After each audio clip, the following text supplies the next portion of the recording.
Hey y'all, welcome into college football now. I'm Lena Bond. Next to me is Tom Downey. Week 2 AP poll it out, baby. There are definitely some risers, there's some followers. It's kind of hard to judge football teams after 1 week of football, Tom. It's easier to do it than after the preseason. Exactly. So we're going to try our best. We'll break down what went down. So we'll start off with Alabama. They're, of course, #1, Tom. That's not going to change. Duh. They handled Louisville handily, we can say easily. Clemson's #2, Georgia at #3. Ohio State and Wisconsin, they swap places. OSU is now #4, Wisconsin's #5. And, of course, the numbers you see to the right of your screen are the votes, the points that they received in voting this week. Moving on to #6 now, we have Oklahoma, followed by Auburn. Notre Dame rises to #8, followed by Washington. They come in at #9. And then Stanford wraps up the top 10 in this AP poll for week 2. Coming at #11, we have LSU, followed by Virginia Tech, Penn State, West Virginia, and then Michigan State coming in at #15. Going to #16, we have TCU, followed by USC, Mississippi State, UCF comes in at #19, and then we have Boise State making an appearance at #20. And to round things out, Michigan, they fall to #21, followed by Miami. Oregon goes to #23, and then South Carolina and Florida, Tom, they make an appearance for the first time at 24 and 25 respectively. Yeah, there's a bit of a steep drop-off kind of throughout after you get past No Notre doubt. Dame at #8, and then even all the way down there with South Carolina and Florida, which maybe isn't the biggest surprise in the world there. Yep, so that is your top 25 for this week. Other teams receiving votes, of course, naturally as well. And a lot of questions to kind of break down. There were 5 teams in total, Tom, that lost who were ranked last week. And that's Miami, Texas, Michigan, FSU, and Washington. A couple questions people had. I mean, how high did you think Miami was going to go after losing to that team? Tom, do you think that their new respective ranking of 22 is accurate? I think it's a little bit better than what we've been, where they should have been. I was very disappointed by Miami. I was very disappointed by Notre Dame as well. So, or by Michigan against Notre Dame. So yes, that's a big drop off there. And others receiving votes, Florida State, I did have Virginia Tech winning that game. They dropped out. They just had 8 votes total in terms of the receiving votes category. So they're nowhere near the top 25 anymore.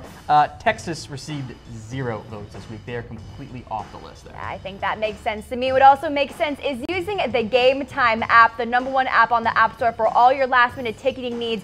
Sports tickets, concert tickets, so much more, Tom. I've used it for all of the above. I got G-Easy tickets a couple weeks ago for $2. Hey, I tend to go to sports games, not those, but I got Texas Rangers tickets for $1 out here. Okay, you won. Yeah, I win. It's a no-brainer, guys. 5-star ratings all across. Came to that conclusion. Great question. I kind of stumped you there a little bit, didn't I? Wisconsin still actually got a first-place vote. They're separated by 4 votes total, so it wasn't much of a change there for either program. But it was surprising to me to see Ohio State jump Wisconsin, because yeah, Ohio State looked great, but it was Oregon State. Exactly. Maybe it was the result of the Urban Meyer investigation and knowing what that was, which we didn't know what it was before the preseason poll. Maybe that's what ended up being the difference and why they jumped ahead there. You can see here LSU. Now they're at #11 now, Tom. They were ranked 25 beforehand, and they rise 14 spots. Are you buying into that hype of the Tigers? Do you really think they're close to being a top 10 team as it stands right now? Well, Joe Burrow looked a lot better than I thought he was going to. Fair. That was my big question mark for LSU was, okay, how good actually is this team? How good is this quarterback? How good is the offense? Now, Miami's Hurricane defense wasn't as good as I thought it was going to be, but LSU moved the ball, I thought, well enough. The defense looked good there. Maybe there's a little bit of week 1 overreaction there, but I would put them ahead of teams like Virginia Tech, Penn State, West Virginia, and Michigan State, so I'm okay with it. Maybe not in terms of they're a top 10 team, because we do see a big drop off in the point totals beyond #8, but I think that's actually about right for LSU. Okay, now you can see here the Michigan Wolverines, they're making an appearance at 21. Obviously not the best showing against Notre Dame on Saturday night. Is Michigan a top 25 team? For now, yes. Is that cheating? Is that fair? I think Notre Dame is better than I gave them credit for, and I'm not gonna overrule Michigan as they shouldn't be a top 25 team. Because like, who are you gonna put in there? Utah, Oklahoma State, Boston College, Northwestern. I still think Michigan are better than all those teams. Now, if they continue to struggle, we can have that debate, but I would prefer to put Michigan in the top 25, at least for now, even though it was a rather disappointing showing. Another question I have for you, Tom. There are a few teams in the top 25 who won last week but still dropped in rankings. That was Penn State, USC, and Michigan State. So between those 3 teams, who are you most worried about heading into week 2? Who looked the ugliest to you? Penn State. Yeah. And first off, schools. never ever play top, or if you're a top 25 team, why are you playing App State? What's the benefit to play App State? Either you win and the committee doesn't care at all, or you barely win and the committee goes, oh, that's bad, or worse, you lose and your season's over. Don't play App State. It doesn't make sense. Look, I wasn't that high on Penn State entering the year. I thought they lost a lot on offense. Defense, I didn't think had enough elite playmakers to help make up for it. I haven't been the biggest fan of Trace McSorley. Now maybe he ends up having a Baker Mayfield type year, but I wasn't all that impressed by Penn State, and the defense was actually a little bit worse than I thought it was going to be. So Penn State is the biggest red flag for me early, followed up by Michigan State. I'll give USC a bit of a break there because, well, hey, like they did have a high school senior playing quarterback, so I'll give them some more time to grow. Okay, I have a question for you guys that comes on screen. I'm going to ask you the same thing, Tom. A lot of teams, we talked about Michigan, we talked about Miami. They're 0-1 right now, and obviously that is not how you want to start a college football season with playoff contention and whatnot. Which 0-1 team do you think will have the best rebound, you know, considering the rest of the season? Who's going to win the most games and actually be a hot team when it's all said and done? I think Michigan is a better football team, but I think Miami has the easier schedule. Yes. I think things set up well for the Hurricanes to bounce back a little bit. Now, I think overall for Miami, they're a bit too much of an emotional team. When it works well. The defense has the turnover train going. The swag is back for the U.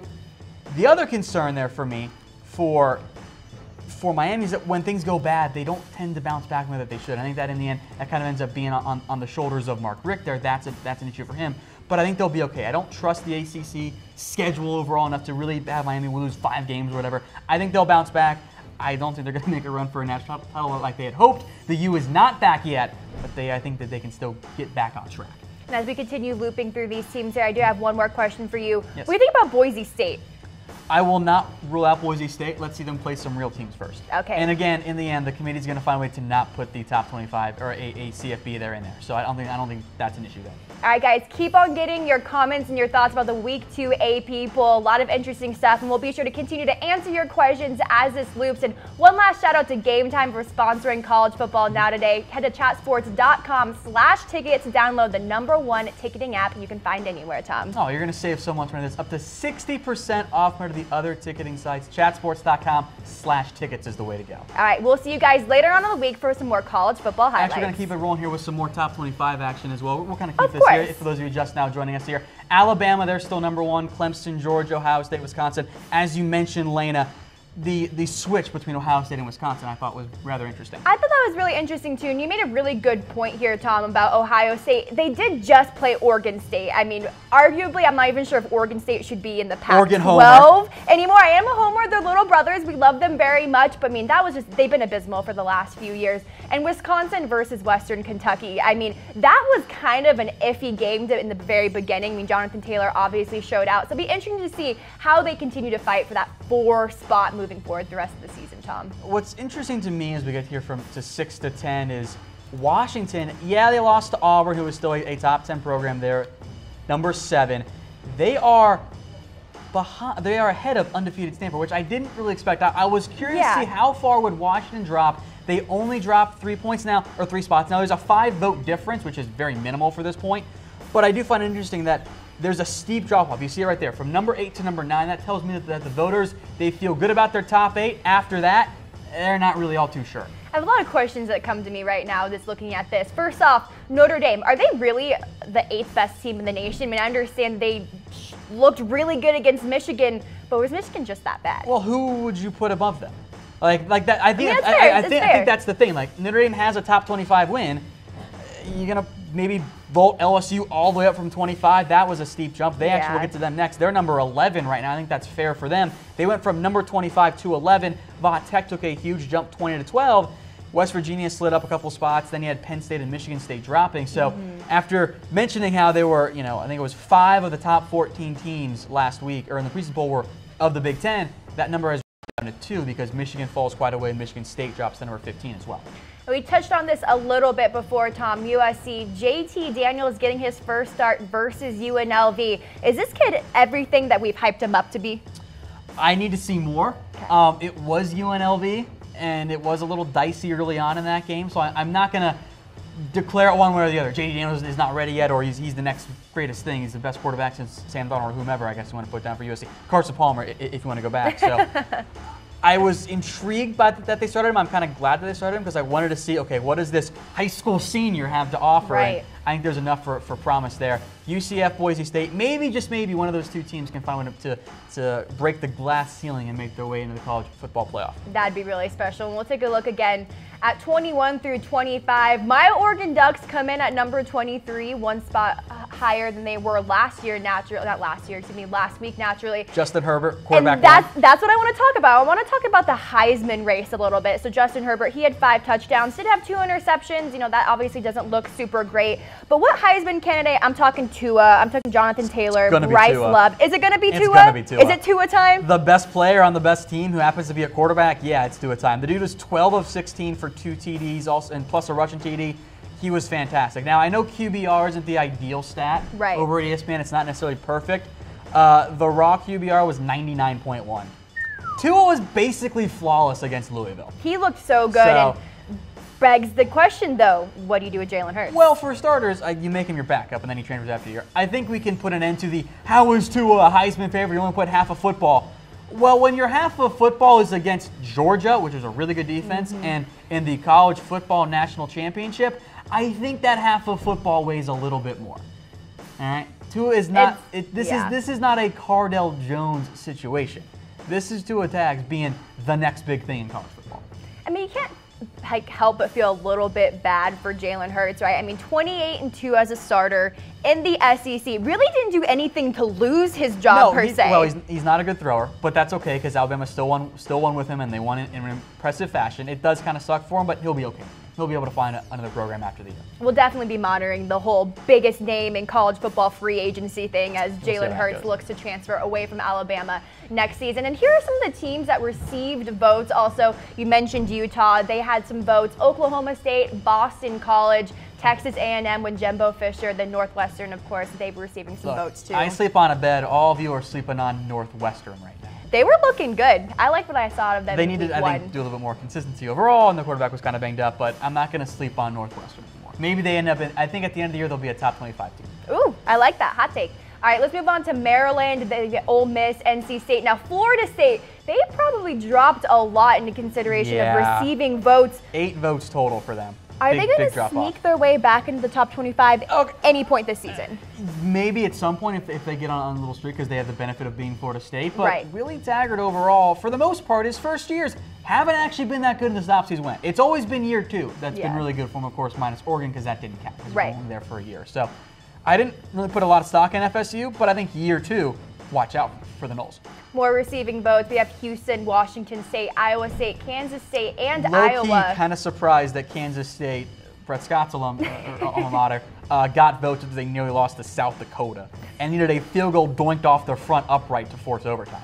Well, then you have Washington State, who was in the top 25 often last year. Yeah, I didn't trust them. You don't trust them this season? I got to see a more consistent quarterback play given all the problems they've had there, unfortunately. Okay, and then we have Hawaii, BYU, Arkansas State, and Pretty sure that Arkansas State and Fresno State's coach have votes this year, and that's why they have 1 vote apiece. There you go. And before we wrap things up, guys, you see the weigh-in on your screen. Has Jim Harbaugh been a disappointment, Tom? A few thoughts. Relative to the expectations, yes. Now, maybe we need to adjust those expectations, and maybe it's not fair, but the expectation was that Jim Harbaugh comes in, Michigan gets back to being peak Michigan.